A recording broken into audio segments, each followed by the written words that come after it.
नमस्कार बच्चों, आज के इस वीडियो में हम आओ करें और सीखें वर्कशीट क्रमांक 87 और 88 पर कार्य करेंगे। बच्चों,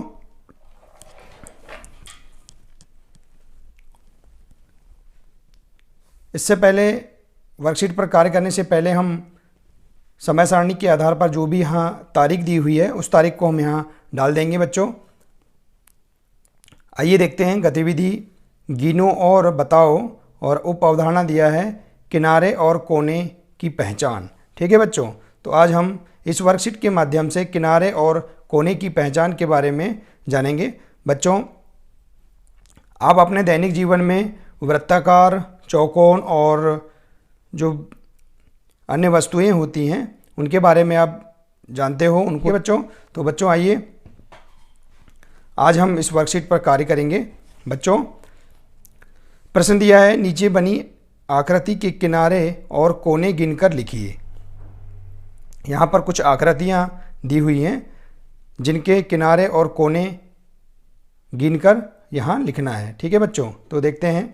सारणी दी हुई है, क्रमांक आकृति, दी गई आकृति में किनारों की संख्या और दी गई आकृति में कोनों की संख्या। तो पहला प्रश्न दिया है, यहाँ पर गोलाकार वस्तु है इस प्रकार की। ये जो गोलाकार वस्तु, इस प्रकार की गोलाकार वस्तु दी हुई है। यहाँ पर देखिए बच्चों कि जो भी वस्तु गोलाकार होती है उसमें किनारे और कोने नहीं होते हैं। तो यहाँ पर देखेंगे पहले प्रश्न में वृत्त के आकार की या गोल आकृति है तो इसके किनारे की संख्या, मतलब किनारे नहीं होते हैं तो यहाँ किनारों की संख्या 0 लिख देंगे। और दी गई आकृति में कोनों की संख्या, तो इस आकृति में कोनों की संख्या कितनी लिख देंगे, कोई भी कोने नहीं होते तो इनकी संख्या भी हम यहाँ 0 लिख देंगे या डैश लगा सकते हैं। ठीक है बच्चों, अब है दूसरा प्रश्न। यहाँ पर इस प्रकार की एक आकृति दी हुई है, देखिए चौकोन आकृति है। तो हम इनके किनारों की संख्या गिन लेते हैं। किनारे मतलब ये जो भुजाएं हैं इनको हम गिनेंगे। तो 1 2 3 4। तो यहाँ पर इस आकृति में कितने किनारे दिए हैं, 4 किनारे दिए हैं, तो हम यहाँ 4 लिख देंगे।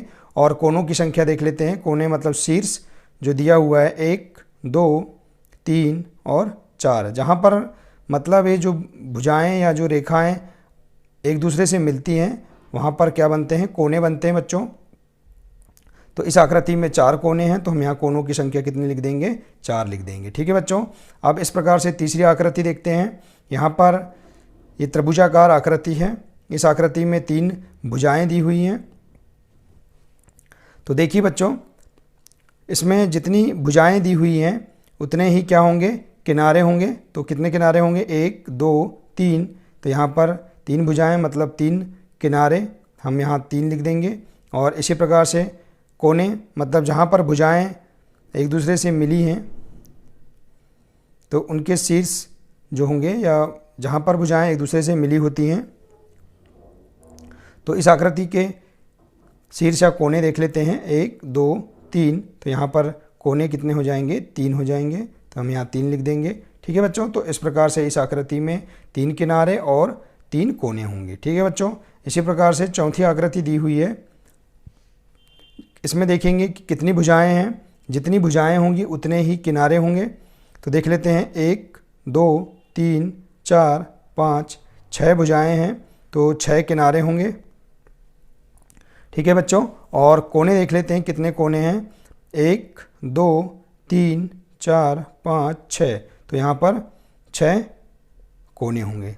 तो बच्चों इस प्रकार से हमने चौथा पॉइंट को भी हमने हल किया, जिसमें इस आकृति में 6 भुजाएं, इस आकृति में 6 किनारे और 6 कोने दिए हुए हैं। तो बच्चों हम इस प्रकार से इन आकृतियों में कोने और किनारों की संख्या हमने यहाँ पर लिख दिया। बच्चों, तो आज हम इस वर्कशीट के माध्यम से किनारे और कोनों की पहचान के बारे में समझ गए हैं। तो बच्चों आइए हम अपनी अगली वर्कशीट 88 पर कार्य करेंगे। तो देखिए बच्चों, वर्कशीट आओ करें और सीखें 88 पर अब हम कार्य करेंगे। बच्चों, कार्य करने से पहले हम समय सारणी के आधार पर जो भी यहाँ दिनांक या तारीख होगी हम उसको यहाँ लिख देंगे। और आइए आप देखते हैं, गतिविधि गिनो और बताओ। उप अवधारणा दिया है किनारे और कोनों की पहचान। ठीक है बच्चों, तो उप अवधारणा दिया है किनारे और कोने की पहचान। देखते हैं, प्रश्न दिया है नीचे कुछ आकृतियों के नाम दिए गए हैं, उनकी आकृति बनने पर कोने की समझ व किनारों की समझ में अंतर बताइए। क्या तुम वर्गाकार कागज के सभी कोनों को इस तरीके से मोड़ सकते हो कि उसके 4 ही कोने रहें? तो बच्चों, वर्गाकार जो कागज है उसके सभी कोनों को इस तरीके से मोड़ सकते हो कि उसके 4 ही कोने रहें, तो मोड़ सकते हैं बच्चों। तो ये वर्गाकार एक कागज है, हम इसको इस तरह मोड़ सकते हैं कि उसके 4 ही कोने रहें। देखिए बच्चों, हम इनके कोनों को मिलाकर अगर हम इस कागज़ को मोड़ेंगे तो इसके 4 ही कोने बचेंगे। तो इस प्रकार से हम कागज़ को मोड़ सकते हैं जिसमें इसके केवल 4 ही कोने रहेंगे। ठीक है बच्चों, तो इस प्रकार से आप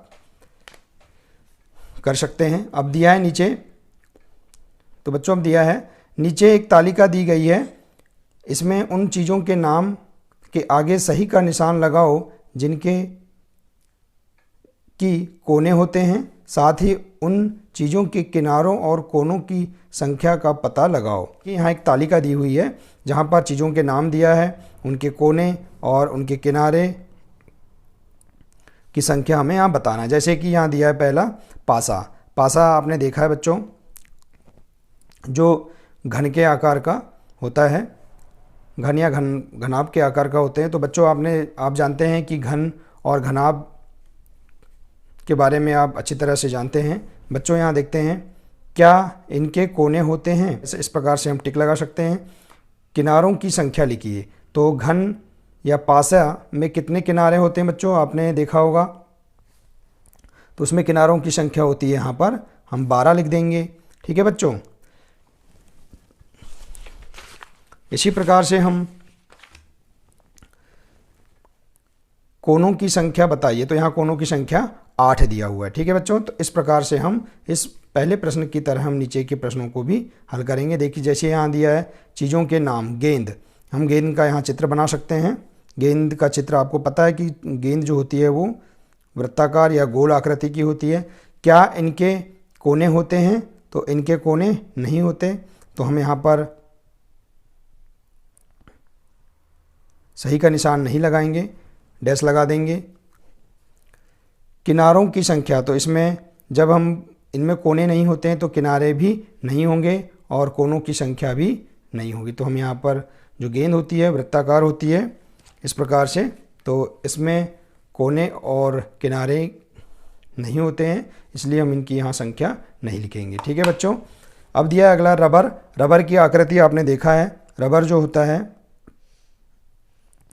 इस प्रकार से हम यहाँ इसकी आकृति बना सकते हैं। घन के आकार का होता है रबर। ठीक है बच्चों, इस प्रकार से आपने देखा होगा, या फिर इस प्रकार से जो रबर है आप इसकी आकृति को देख सकते हैं। ये जो रबर है ये घन के आकृति की होती है। तो इसके क्या इसमें कोने होते हैं? तो कोने होते हैं, हम सही का निशान लगा देंगे। इसी प्रकार से किनारों की संख्या, तो देखिए बच्चों, जो रबर होती है वो घन के आकार की होती है। तो घन में आपको पता है कि कितने किनारे होते हैं? 12 होते हैं, तो हम यहाँ 12 किनारे लिख देंगे। और कोनों की संख्या, तो यहाँ पर कोनों की संख्या घन में कितने होते हैं? 8 कोने होते हैं, तो इस प्रकार से हम 8 लिख सकते हैं। तो यहाँ रबर जो है वो इस प्रकार जो पासा की आकृति है, इसी प्रकार से रबर की आकृति भी घन या घनाभ के समान होती है, तो हम यहाँ बता सकते हैं। इसी प्रकार है माचिस की डिब्बी। तो आपने देखा है बच्चों कि माचिस अपने घरों में जो उपयोग की जाती है, इस प्रकार से जो माचिस होती है इसकी डिब्बी की जो आकृति देखिए, यहाँ पर हम माचिस की डिब्बी की आकृति बना सकते हैं। इस प्रकार से माचिस की डिब्बी की आकृति घनाभ के समान है। ठीक है बच्चों, तो घनाभ के समान माचिस की डिब्बी की आकृति होती है। तो अब देखेंगे यहाँ पर इसमें कोने होते हैं, तो कोने होते हैं, हम इसमें सही का निशान लगा देंगे। किनारों की संख्या, तो बच्चों आपको पता है कि घन या घनाभ में 12 किनारे होते हैं तो हम यहाँ लिख देंगे 12 और कोनों की संख्या यहाँ लिख देंगे हम 8। तो इस प्रकार से माचिस की डिब्बी में 12 किनारे और 8 कोने होते हैं। ठीक है बच्चों। तो बच्चों इस प्रकार से हमने इस प्रश्न को जाना। आइए बच्चों अब हम नीचे की ओर देखते हैं। यहाँ दिया है कागज़ की सीट, नीचे दी गई आकृतियों में से उन पर सही का निशान लगाओ जिनके कोने हैं। यहाँ जो आकृतियाँ दी हुई है इन पर हमको सही का निशान लगाना है। क्या इन आकृतियों में घुमावदार रेखाएं हैं? यहाँ देखना है कि कौन सी आकृतियों में घुमावदार रेखाएं हैं। तो सबसे पहले हम उन आकृतियों पर सही का निशान लगाएंगे जिनके कोने होते हैं। जैसे देखेंगे बच्चों, यहाँ पर ये आकृति घुमावदार है, यहाँ पर बीच में घुमावदार है, और यहाँ पर जितनी वृत्ताकार जो आकृतियाँ होती हैं वे घुमावदार, उनकी रेखाएं घुमावदार होती हैं। तो यहाँ पर देखेंगे ये जो आकृति दिया हुआ है इसमें 4 इसमें कोने दिए हुए हैं, इसलिए यहाँ पर हम सही का चिन्ह लगाएंगे। इसी प्रकार से यह आकृति दी हुई है, इसमें भी कोने दिए हुए हैं तो हम इसमें भी सही का चिन्ह लगाएंगे। अब देखिए यहाँ पर क्या इन आकृतियों में घुमावदार रेखाएं हैं? तो यहाँ पर घुमावदार रेखाएं कौन कौन सी आकृतियों में हैं? इन आकृतियों में, इन आकृतियों में है और इन आकृतियों में है। तो यहाँ पर घुमावदार, तो हम बता सकते हैं कि इन आकृतियों में भी घुमावदार रेखाएं हैं। और ठीक है बच्चों, तो इस प्रकार से हमने नीचे दी गई आकृतियों में उन आकृतियों पर सही का चिन्ह निशान लगाया जिनके कोने होते हैं। तो हम इस प्रकार से निशान लगा सकते हैं। ठीक है बच्चों, क्या तुम केवल सीधी रेखाओं से ऐसी आकृति बना सकते हो जिसका कोई कोना ना हो? तो सीधी रेखाओं से कोई आकृति बना सकते हैं जिसका कोई कोना ना हो। बच्चों अगला प्रश्न दिया है, क्या तुम केवल सीधी रेखाओं से ऐसी आकृति बना सकते हो जिसका कोई कोना ना हो? तो बच्चों देखिए, हम यहाँ पर सीधी रेखाओं से ऐसी कोई भी बंद आकृति नहीं बना सकते जिसका कोना ना हो। बच्चों हम सीधी रेखाओं से केवल खुली आकृति ही बना सकते हैं। तो हम यहाँ पर सीधी रेखाओं से बंद आकृति नहीं बना सकते, तो हम यहाँ पर नहीं लिख देंगे।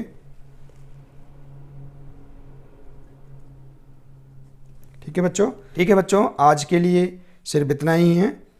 तो इस प्रकार से हमने इस वर्कशीट के माध्यम से किनारे और कोने की पहचान के बारे में समझा। बच्चों हम अपने अगले वीडियो में अगली वर्कशीट लेकर आएंगे। आज के लिए सिर्फ इतना ही है। धन्यवाद।